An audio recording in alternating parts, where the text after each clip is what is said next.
Celso, começo por ti e aqui aproveitando a nossa reportagem que salientou aqui algumas das palavras mais utilizadas neste frente a frente.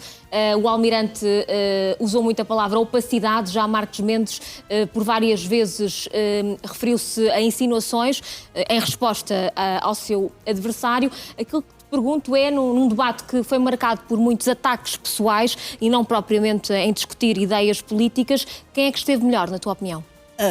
Houve uma metamorfose do Almirante Gouveia e Melo, não é? O Almirante Gouveia e Melo, que consecutivamente vinha sendo criticado pela sua incapacidade oratória, pela sua dificuldade em lidar com os opositores, era uma espécie de cordeiro.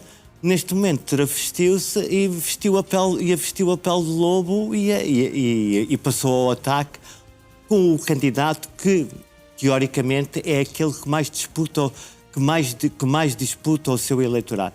Eu julgo que esta estratégia de Gouveia e Melo terá surpreendido Mas foi Marcos tardia, Mendes. por só acontecer no último debate?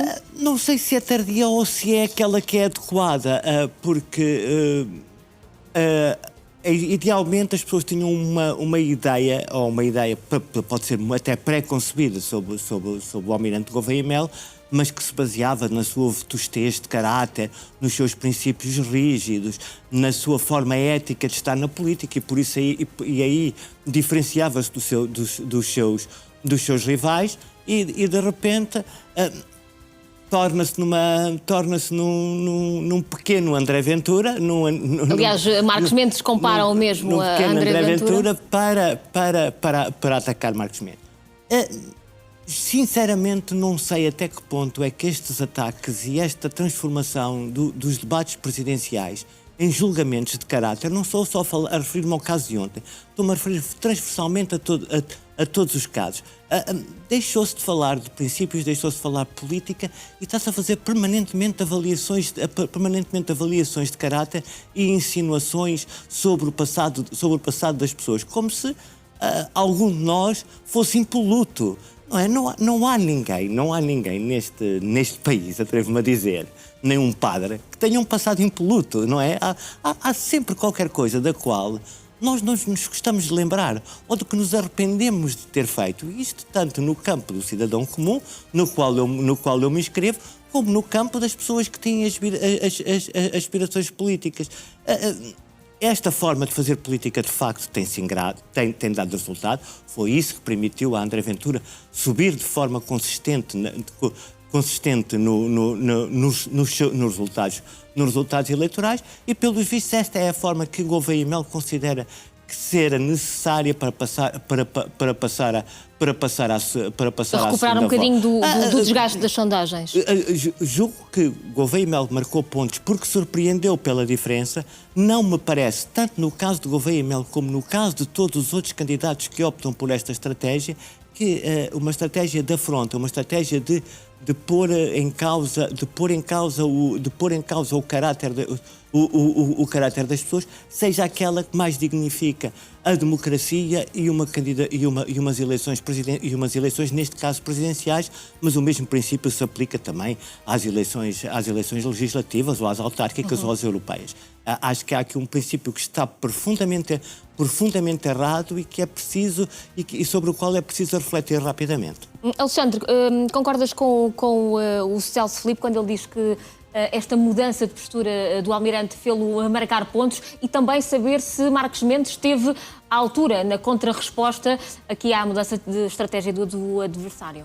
Concordo plenamente com o Celso no que toca. Foi um debate quesilento, foi um debate tenso em que Gouveia e Melo percebeu: bem, a estratégia que até agora tenho usado não tem funcionado, vamos mudar.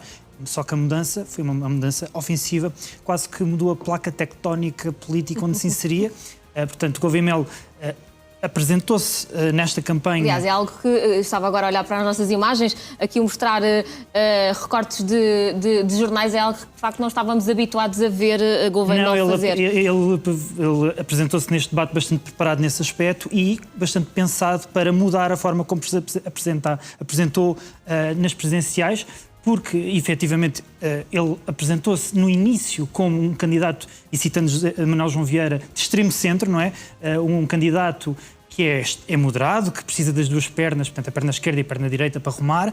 Curiosamente, e é um exemplo dessa mudança política de Gouveia e Melo, não usou uma única vez os slogans de campanha como "o meu partido é Portugal", e mudou quase como percebeu: eu não estou a conseguir galvanizar o eleitorado moderado, vamos tentar galvanizar o eleitorado antissistema, que tendencialmente vota, neste caso, em André Ventura, e, portanto, aquilo que é perceptível, encostou Marcos Mendes com os seus casos, encostou às cordas, e não sabemos, vamos ver se esta estratégia conquista votos ou tem um efeito de autodestruição, mas a verdade é que, para Marcos Mendes, passou o debate inteiro na defensiva, e agora quem ganhou depende da perspectiva. Se na perspectiva de Marcos Mendes usou uma perspectiva de vitimização, e nós já temos a experiência Spinum Viva, que mostrou claramente que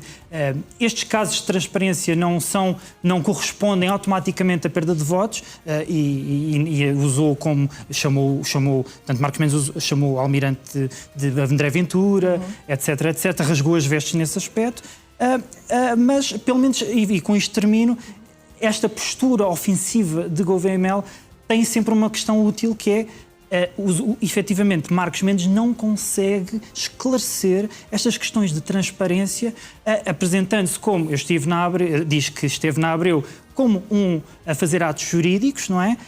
Mas, efetivamente, sejamos sinceros, e podemos aqui discutir neste painel,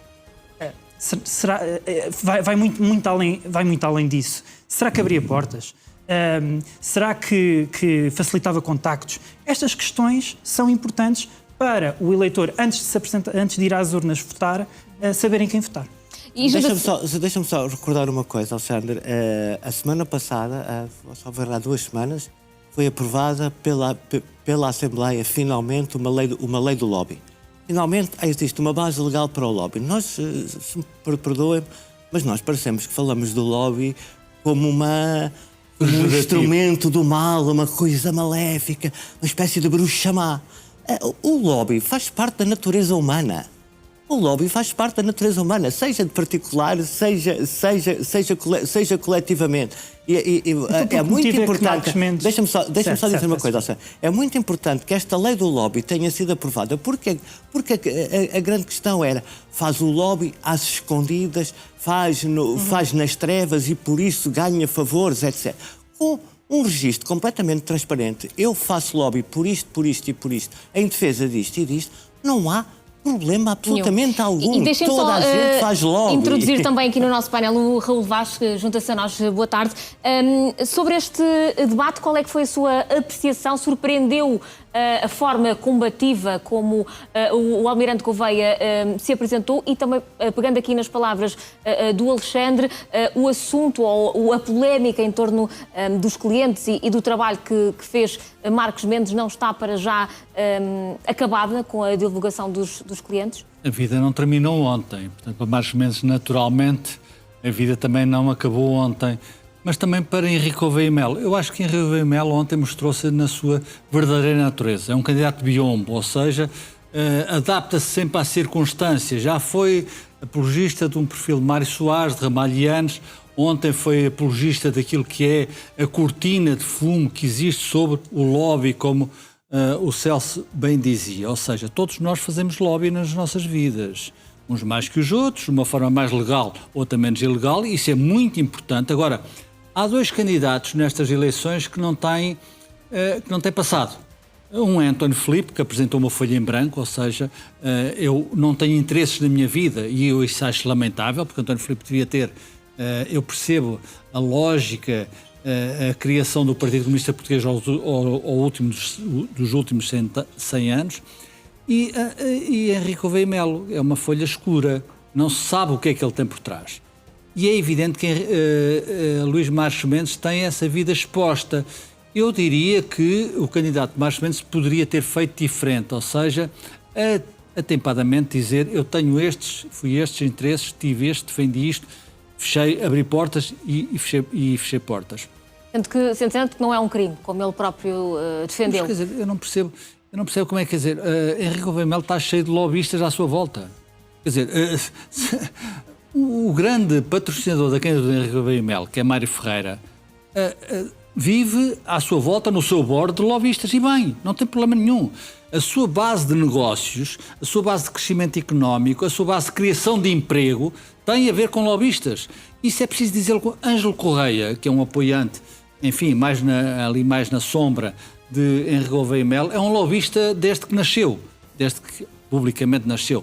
Foi, aliás, um dos erros políticos, Francisco Pinto Balsemão, foi fazer dele ministro da Administração Interna, com o inventor dos pregos, e a partir daí é um lobista com ligações ótimas, claras, públicas e notórias aos países árabes. Isso não tem mal nenhum. Muito bem. Gouveia Melo parece que é uma figura que quer sair fora do mundo em que existe. Isso não é possível.